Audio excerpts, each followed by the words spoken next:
Welcome to the Man Cave Media Network and a special edition of the Down East Prep Report. It's the All-Area Volleyball Team show.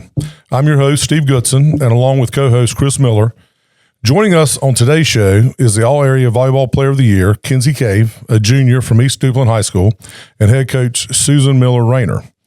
Ladies, thank you for joining us today as we reveal the 2025 All-Area Volleyball Teams and, of course, recognize and talk to our All-Area Player of the Year. So thank you for joining us today. Thank you for having us. Great. So before we get in and we go and talk to Kinsey and coach, and before we reveal the all-area volleyball teams, Chris, I want you to take a couple minutes, if you would, to kind of recap the season for the area, which teams made the playoffs, and how they ended up performing overall, if you would, please. Well, I think it was a very standout season for area volleyball. You look at East Duplin, 22-3 overall, 10-0 in the East Central Conference. Coach, I think that was your first conference title since 2018. Since I came back. Yeah, since you came back. Fourth round of the state playoffs. So a really strong season for the East Duplin Panthers. And I think that, other teams, Swansboro had their best season in several years. I mean, they win their first playoff game since 2013 and reached the third round for the first time since 2009. So they had the most wins they've had in several years. Croatan, they're always going to be strong. And Coach, I remember those days when y'all and Croatan were in the same conference. Croatan, Swansboro, us. Yeah, that was a good time. Yeah, and y'all used to always beat each other up. I mean, it was a strong conference. Oh yeah, and that was when Topsail was in the conference, and you were ready for the playoffs because everybody you played was top caliber. Mm-hmm. So, but you look at Croatan, 18-9. Most years, I mean, a lot of people would. I mean, that's a down year for Croatan. Most people would have taken that, and they still won their conference tournament and made the state playoffs. I mentioned Swansboro. Dixon's always going to be competitive. You look at Jacksonville with 8-14, but they play all those Greenville schools, and as we saw, I mean those Greenville schools are always competing for state championships, and if they're not winning that, they're at least getting to the final, the state semifinals. So you got to take their records are always going to be a little bit misleading because. There's 6 losses right there. Yeah, I tell the story every year. My daughter was a senior, or it was her junior year actually. Played at White Oak. They had moved into the Greenville Conference, the South Central, and D.H. Conley were in the conference. Well, J.H. Rose wasn't in that conference, and they had stayed in the conference with New Bern, but it was South Central and D.H. Conley. And Spencer, my daughter, her junior year, they went 20-6. And they lost twice during the regular season to D.H. Conley, twice in the regular season to South Central. Mm-hmm. And then they had a preseason they called it the Big Four, before the state playoffs. The top 4 teams from the conference played just a little mini tournament. And they lost to D.H. Conley in the little mini tournament for their 5th loss. And then the third round of the state playoffs played South Central again and got beat by South Central. Mm-hmm. So 6 losses to 2 teams, all out of the conference. So tough school. Tough conference. I mean, the Greenville school's great. Great volleyball up there. So overall, good year. I think it was a great year. And then, and again, I'm sure realignment played some part of that. But again, the skill level for East Duplin, Croatan, Jacksonville, Swansboro, a lot of these teams had their best years in many years. So congratulations to the players and the coaches and the programs for, putting volleyball back, stepping up their games and having a fantastic fall.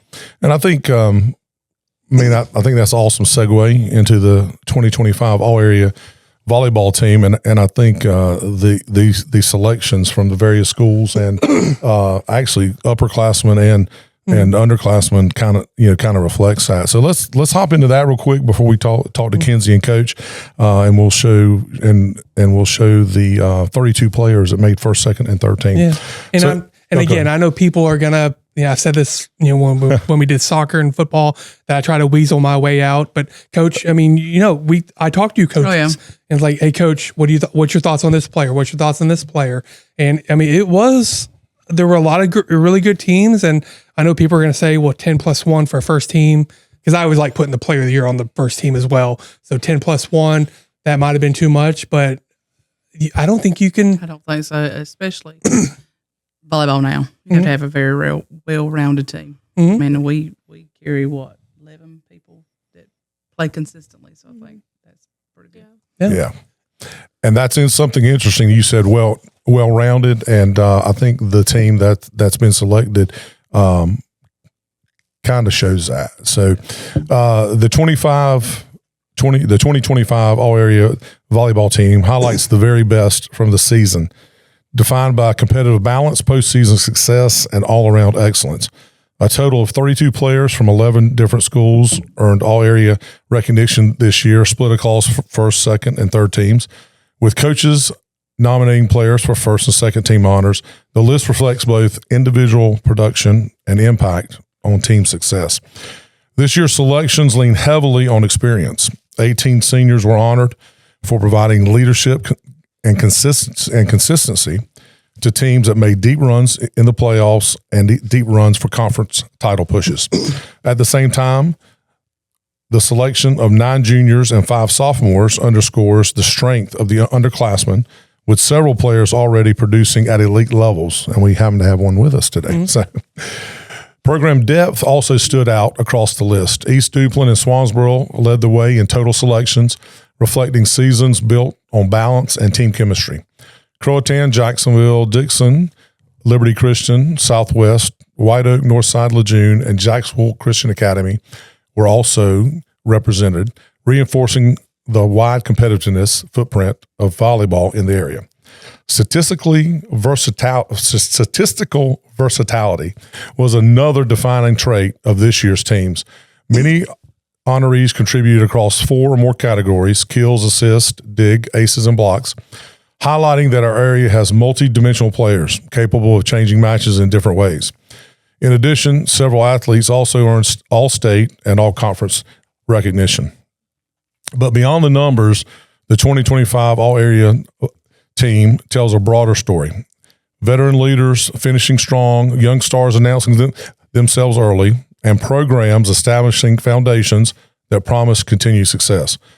With so many juniors and sophomores already among the area's best, the future of area high school volleyball looks as competitive and compelling as ever. Yep. So with that, let's I'm going to share my screen here so the crowd can see this, and I'm going to turn it over to you, and I'll be Vanna White with well, I'm sure the kids don't know that, but you tell me when to proceed on, and I will. We start out with Croatan senior Hannah bucking, 409 assists, 326 digs, 139 kills, and about 37 aces.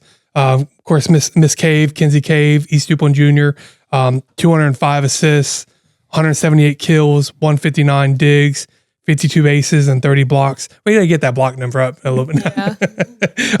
Your teammate Zoe Cavanaugh was another experienced player for you, Coach. 189 digs, 138 kills, 38 aces, 21 assists. Lakota from Jacksonville Jr. She was a 6A All-State player this year. And this is her. She was on second team last year, and Zoe was a first team player last year. And I think I had Kinsey on the third team all area last year. But Miss Flat from Jacksonville, 310 digs and 200 kills. So that was against the quality competition that Jacksonville played. So congratulations to her. Yep. Man, you're spoiling it. Not really, because she's here and we're interviewing her, but that's okay. Senior Emily Gray, she's on the first team all area for the second straight year. 279 kills, 203 digs. So, she's been one of the great players in the area the last couple of years. The Hislop sisters from Swansboro. Peyton is a junior. She had 356 assists, 191 digs, 79 kills. I think she was really the emotional leader for Swansboro this year. But then the enforcer, Reese, her sophomore sister, 245 digs, 193 kills. So again, she had a really strong season at the net. Then you have their teammate Savannah Navarro. She's a junior, 187 digs, 143 kills. So I think those three players kind of complement each other this year for the Pirates. Then you look at Selma Scott. I think she kind of goes a little bit unnoticed because she plays for one of the private schools in Jacksonville, but she can hold her own. I watched her play several times, and she's a really good player. Kind Coach, I know y'all didn't play JCA, but y'all played Liberty the last couple of years. So those private schools are really established themselves as good programs. She was actually a first team all-area player last year with 609 assists, 160 digs. So congratulations to her. Athena Teal for Jacksonville. She's a junior, 214 digs, 212 kills for the Cardinals. Again, against a tough schedule. And then young lady that y'all might know, Zoe Turner for East Duplin, 147 digs, 122 kills, 70 aces for the Panthers. So as y'all noticed, a lot of these players aren't just one-trick players. They're really good at a lot of different things, blocking, serving, defense, assists. So that's one thing I noticed, coaches. A lot of these players are not just good at one thing. They're good at 2 or 3 different things, aren't they? Mm-hmm. Especially nowadays in volleyball, you have to be a well-rounded player. Mm-hmm. You've got to be able to block. You've got to be able to hit. You've got to be able to pass because there's not a spot that you can hide necessarily. So yes, that is one of the strong suits that we had this year. Every single person on our team contributed and gave everything they had and can do multiple things. That's awesome. That is awesome. Kinsey, what happens when the Panthers don't play good defense? We have to do burpees, and we have like just a bunch of like workout stuff, and it turns into a whole defensive practice. So coach doesn't like it when you guys don't play good, when you girls No, don't play not good at all. defense. It turns into a very bad practice. You can't hit a ball if you can't pass it. Exactly. Yeah. Yep. And I think, then we have our second team players. Again, I mean, these things are always hard, but I feel very comfortable with the 10+1 for first team. But, like I said, Dixon's always going to be competitive. So there's a, Lizzie and Allison, made it. So did Jada, James, Liberty Christian. Like I said, coach, y'all played them a couple times and I think split with them the last couple of years. So they're a good program. A rebound season for Southwest. Dixie Johnson had a big part in that. Carson for you guys for the East Duplin Panthers had a strong season, and Ari Stone for Dixon, and Gray Williams for Jacksonville. Mariah for that's supposed to be for White Oak. Oh, I'm sorry. And then Madison Wills for Northside. All good players, led their teams to some good wins. So a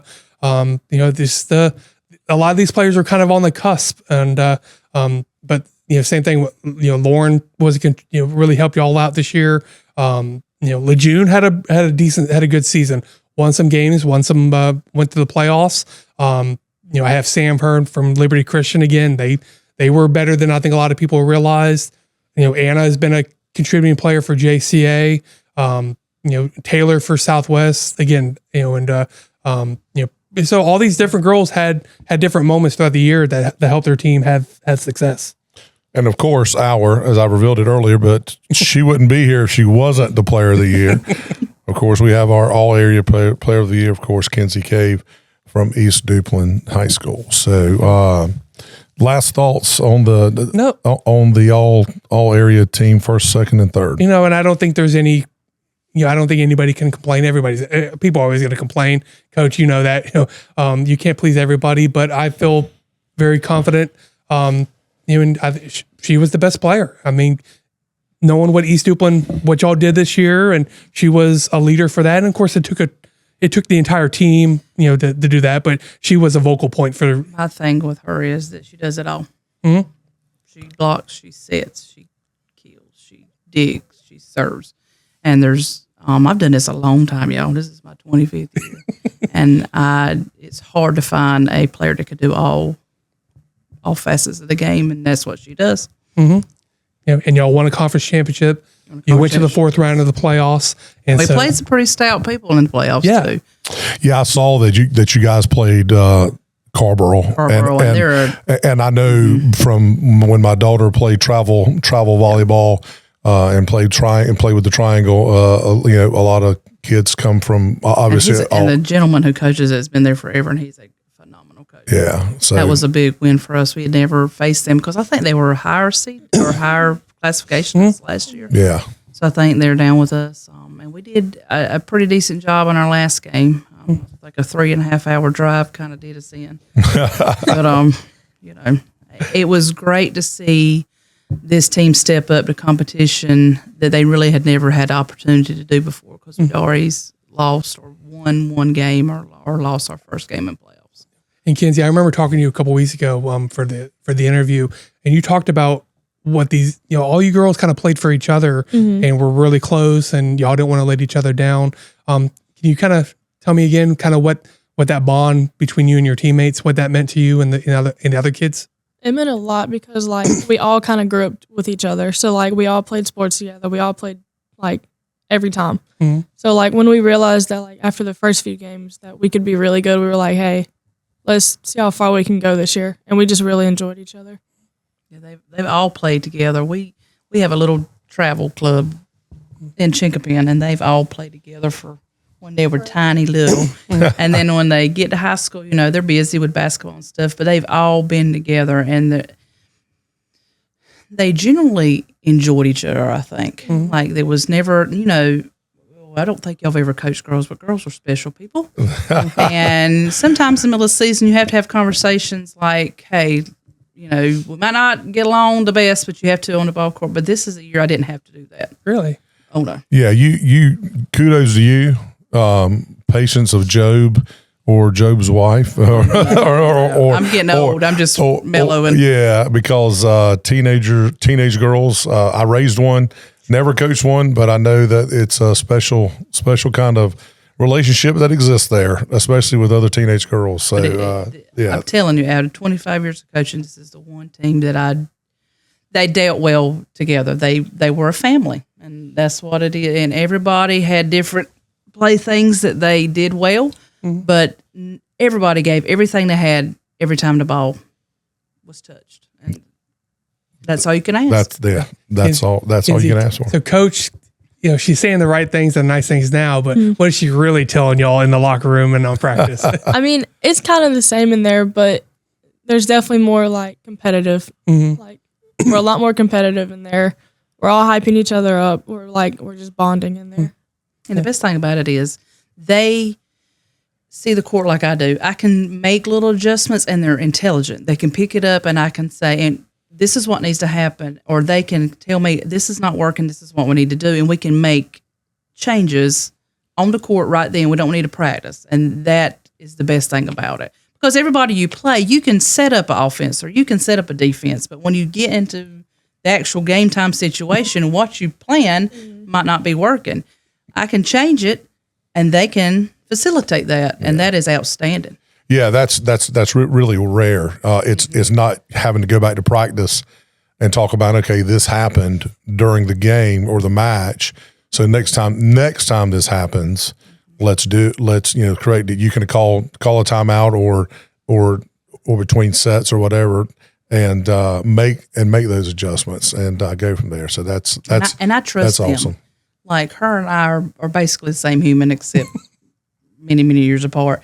And she'll come to me, and I'm like, come on, dude. And then we have this conversation, and we work it out because she's on the floor, and she sees things that I don't. But I can do that to anybody. Like I'll go and say to Zoe Kavanaugh, what's going on, what's open. And to be able to have a coach with kids that have that much knowledge of the game, and you have a conversation with them, is something that's extremely rare. A lot of times they're looking to you to make the decisions, and it's a two-part thing. I can do the best coaching in the world, and she can do the best playing in the world, but if you don't have that together, then you falter. Well, let's get into it, man. Yeah. We've already gotten into it, but this is awesome. So today we're going to spotlight a record-setting season for you guys. 22-3, finished undefeated in the conference, which is amazing. First league title since you came back, you said, 2018. And you reached... When did I come back? Was it 2018? Well, you said it was the first is 18, but I don't remember when I came back. Okay. I think this is your fourth season back. So the first title since 18, and that's the first one since you've been back. How about that? And you reached the fourth round of the 4A playoffs. So, of course, joining us is Kinsey Cave, and we're going to, and of course, Susan Miller Raynor, and we're going to talk about highlights, leadership, and big moments, and then what's next. How about that? So we're going to kick it in gear because Kinsey's got to go dribble and shoot the round ball here shortly in a Christmas basketball tournament. So Kinsey, you guys went 22-3. You ran the table in conference and you reached the fourth round of the playoffs. When did you personally realize this season could be special for your team? It was definitely after our Liberty game. Whenever because we lost to them the first time, we lost to Wallace, but those were our only 2 losses we had, and then we all just kind of came together before the first time we played Liberty again, and we were like, "Hey, we're tired of losing to them. Like, we just need to go ahead and beat them."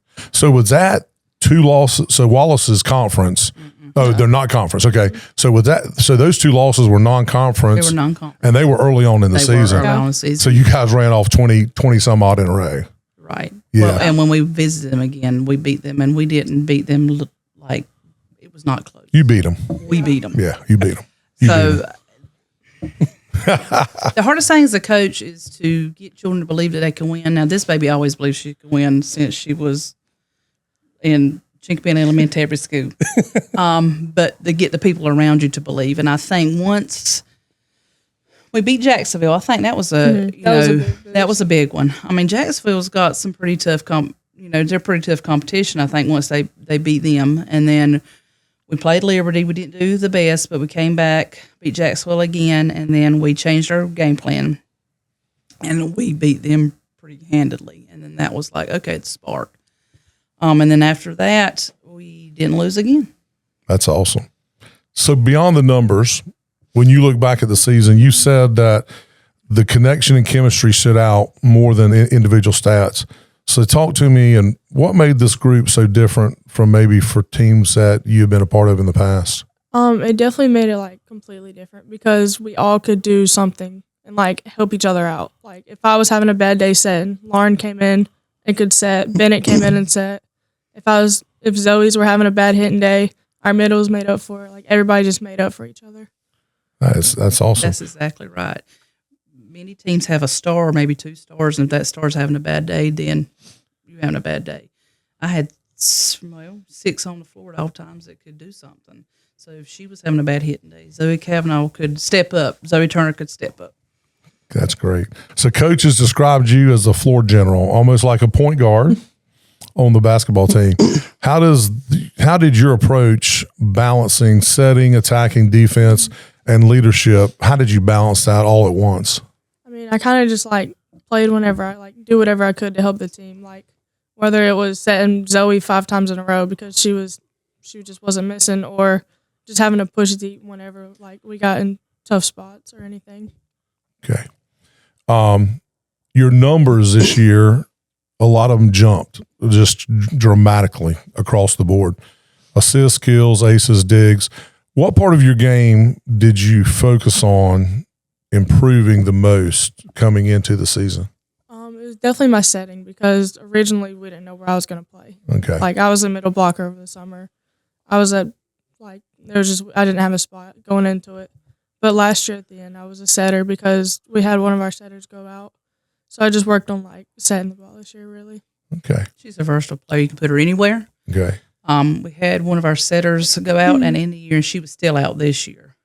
So we really like how she blocks, how she hits. And we tried her different places, but with her moving from setter, you can't fake what she does on the court because she sees all of it. Yeah. In fact, one of on the cardboard game, as a matter of fact, when we had our all-conference selections for our conference, I actually did not nominate her. I hadn't nominated anybody. And another coach in this conference, who's an outstanding coach, who has gone far, almost at a couple of state championships, said, before we even started, I nominate Kinsey Cave. I was watching your cardboard game online because I know the coach, and that ball that was passed to her that should have been a set, she got up and beat it in their face. And that right there tells me something about her. She's ready to win. Yeah. So other people see it as well. That's awesome. So speaking of that, leading the team in both kills and assists is rare. Pretty rare, Coach? Very rare. Yeah.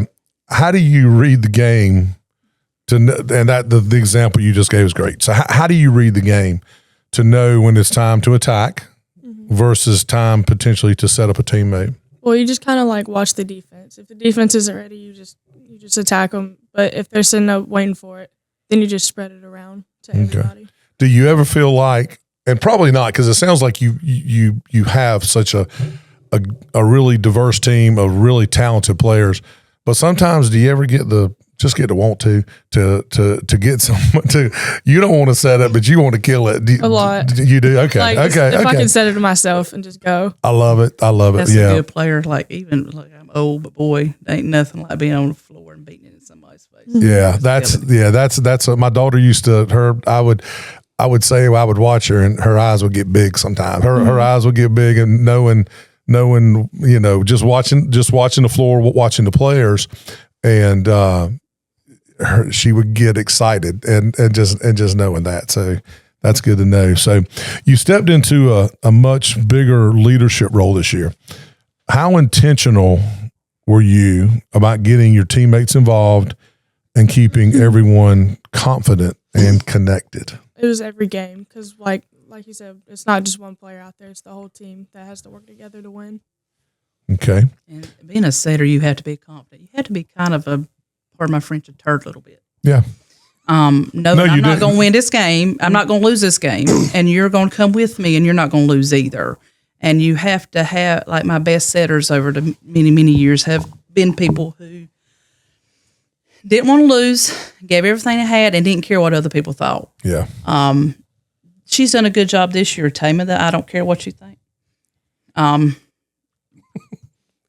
being a team player, and I'm super proud of her. Yeah, you gotta, there's a unique balance. You gotta make sure that you balance that. So you're also, we talked standout basketball, softball player as well. So how does playing those other sports, do you think there's any overlap, or do you think there's anything that goes on with those two sports that helps you excel on the volleyball court? I think definitely in basketball with like seeing the court with court vision, and then like with softball, just working together with your teammates. Okay. Yeah, I think a basketball, a point or two, especially a point, they're ready, available to be a setter. I have a baby daughter, and she's now a setter because she's a point guard too, and she knows where to go. But yeah, I think basketball has definitely helped in that facet. So we talked about Carrboro, and but you had a couple. You beat North Johnson as well, big playoff win, and Carrboro. So what mindset do you take on while you're on the court when everything else is kind of going on, and to kind of keep focused? So what's your mindset in big games, big matches, big sets, big points? That like you just gotta lock in basically. Like don't let anything else happen. Don't worry about what off the court, what's said anywhere else. You just play the game. Okay. And another good thing that I saw my team this year. Last year we could get behind and it would be a 9-1-1 and would fall apart. This year I think they all matured. So if they got behind whatever, there was several different sets. Trask game. Now Trask is good. 10-0. We're down 10-0 in the third set, and I'm like, "Are you serious?" And they came back on one. It was like whatever, and that's kind of our go-to. I'm like, all right, what I say, keep chiseling a little bit at a time. A little bit at a time, yeah. Get 3 or 4 points, and they could do it. They never panicked. They never freaked out, and that's amazing. A sign of a good team coach. Mm-hmm. I mean, you know that. So as you head into next season, high expectations, I'm assuming. I would think this lady would let you have nothing but high expectations. What are your goals, both statistically, personally, and for the team? I think we'll be better next year because we have our setter coming back and we have young girls coming up who are just as good. And we have basically the same team, but we lose both of our Zoes and a middle who started, which hurts a lot. But I think we'll be way better. Okay. I think we've got the pieces there. We're missing 2 outstanding ball players. But having said that, we have got, with this year, what we have a sophomore and 3 freshmen play and play consistently. Okay. So we're gonna take summertime. We're gonna figure out where everybody needs to be, and then we're gonna move on. My goal is to be undefeated in the conference again. It would be nice not to lose a game, but we'll see. Okay. We're going to try to get some, keep our high level of non-conference competition because that's going to help us in the playoffs. And we'll see. All right. Now I'm going to ask you some questions. If you would tilt the mic down, right there, like that, right there. Okay, so when you look back on the season, undefeated, I won't recap everything. Y'all did good. What does this group of young ladies represent in the bigger picture for East Duplin volleyball? Is East Duplin volleyball getting back to where they used to be? Yeah. I spent 10 years there. Then every time I had a child, I went to different places. But this was the first year that I had been back that it felt like the old. You know what I'm saying? Yeah, I do.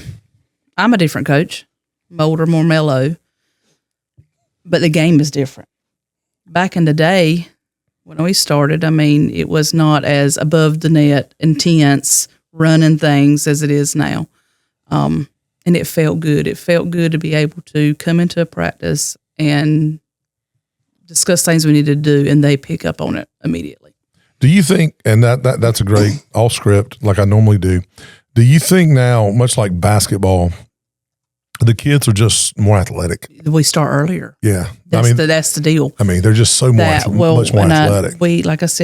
I started a travel club. God, when were you? 7th grade? 7th grade. So probably 7 years ago. And if I didn't, we would not be ready. Yeah.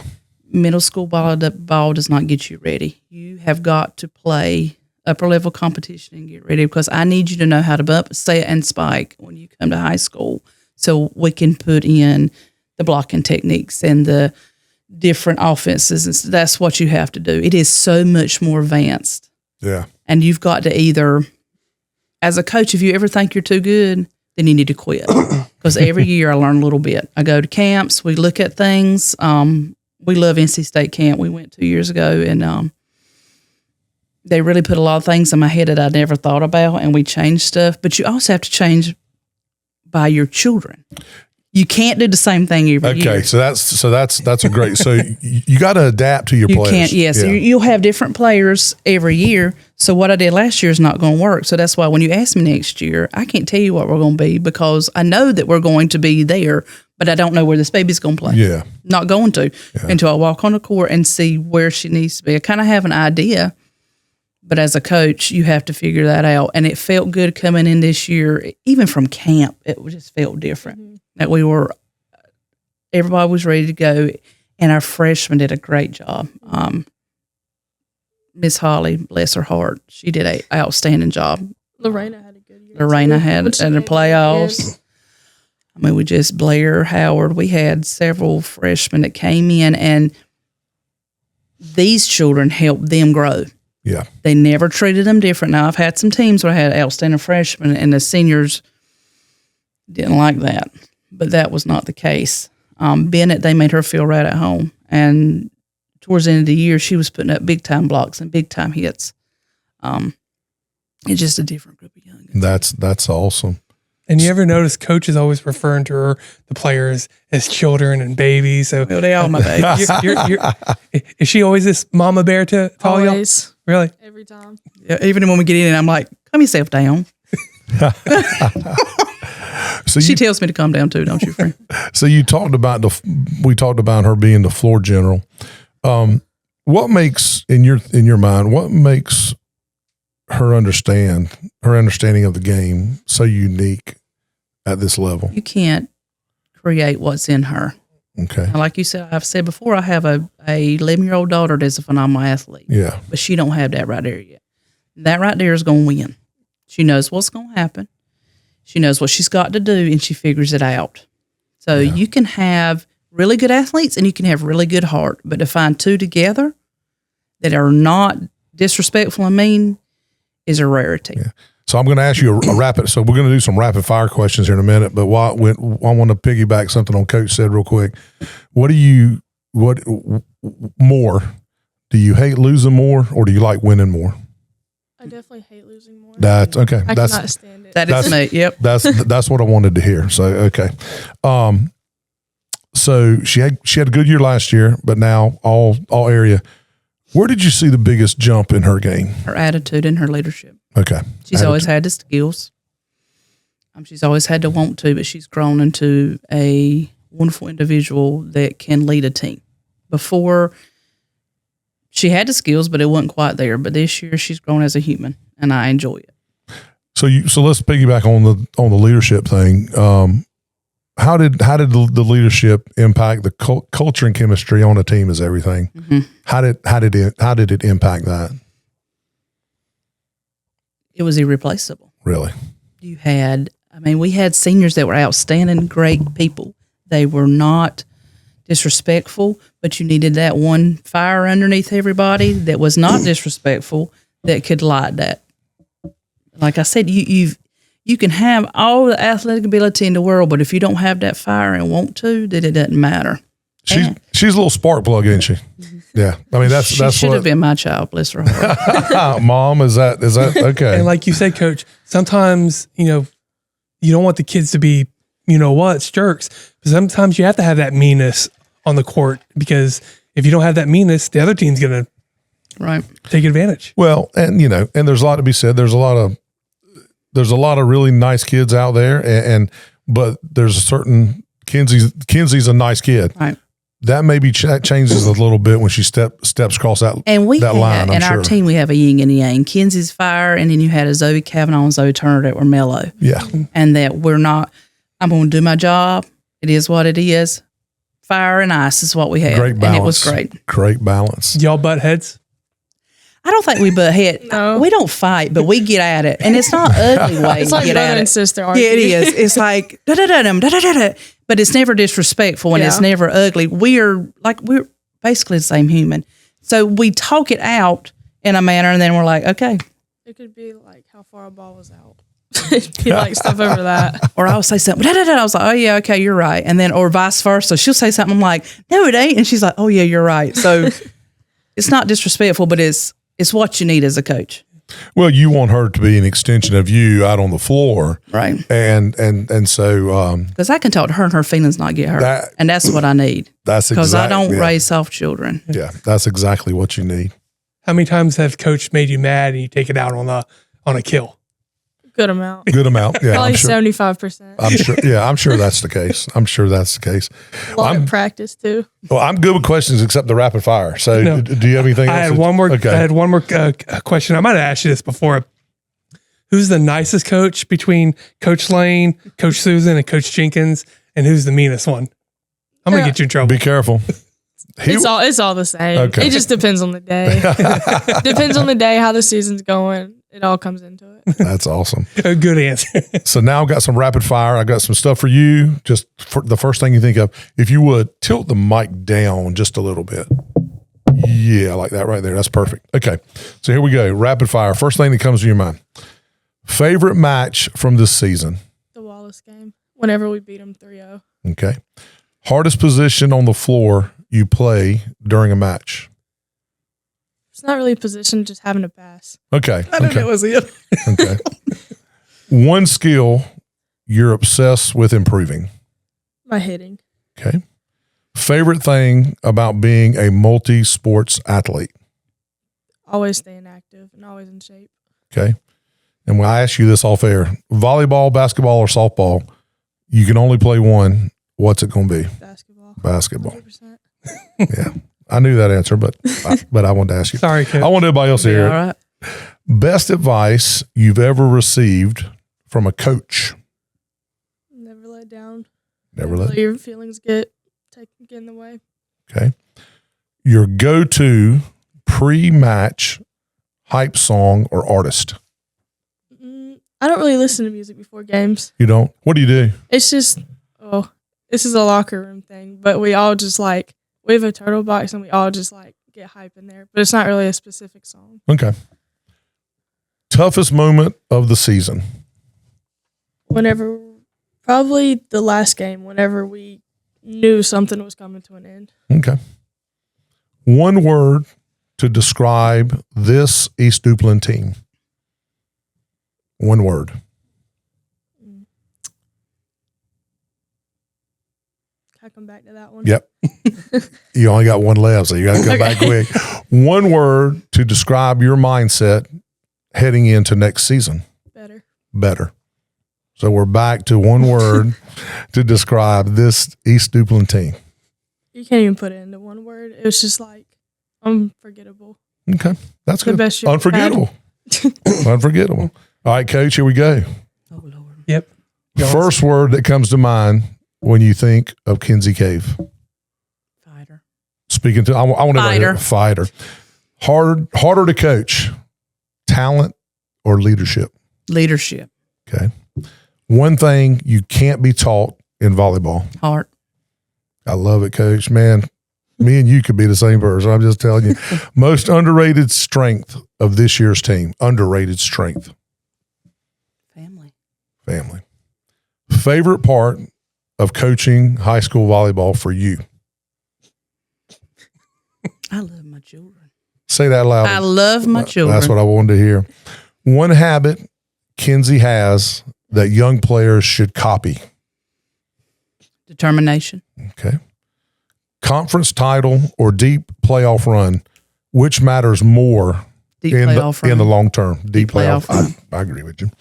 Because you're always going to have bad days and you're always going to have good competition. And without good competition in the regular season, then you won't make anything in the playoffs. That's exactly. There are many teams that went undefeated this year because their conference was not where it needed to be. Yeah.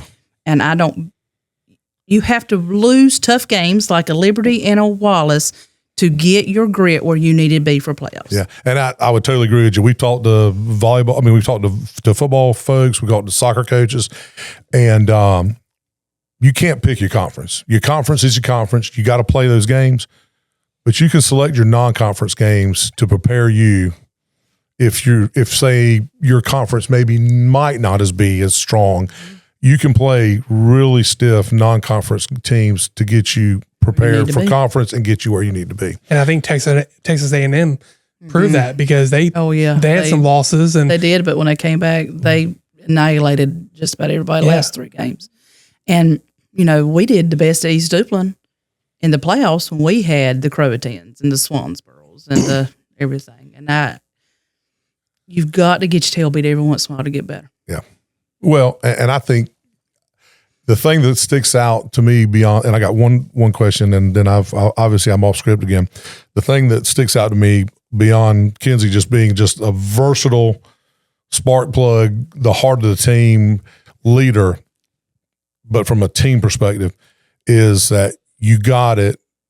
You lost 2 games early. You made adjustments, and then you ran off 20 some odd games. And I mean, you guys went on a streak, and to do that is, I mean, that's amazing. And we have a spotlight on her, but y'all, I got 5 other ones, 6 other ones that, I mean, like, she's great, but she can't do it by herself. No, you got your Zoe yeah. Turners and your Zoe Kavanaughs and your Carson Parkers. I mean, like, I wish they could all be here on this couch with us. Yeah, that's awesome. Last one. It'd be entertaining. One word you want people to associate with East Duplin volleyball. Heart. That's awesome. You have any rapid fire? No, I just was going to make a comment about Kinsey. I mean, this young lady was a starting point guard as a freshman for the basketball team.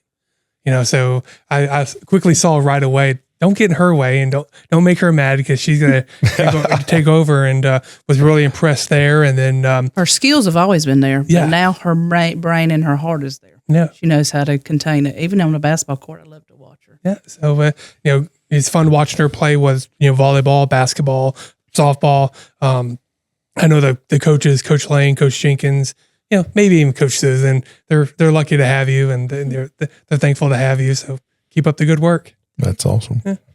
Well, that's going to wrap it up for this special edition of the Down East Prep Report right here on the Man Cave Media Network. A big thank you to our guest as 2025 All-Area Volleyball Player of the Year, Kinsey Cave from East Duplin, and head coach Susan Miller Raynor, and of course Chris Miller.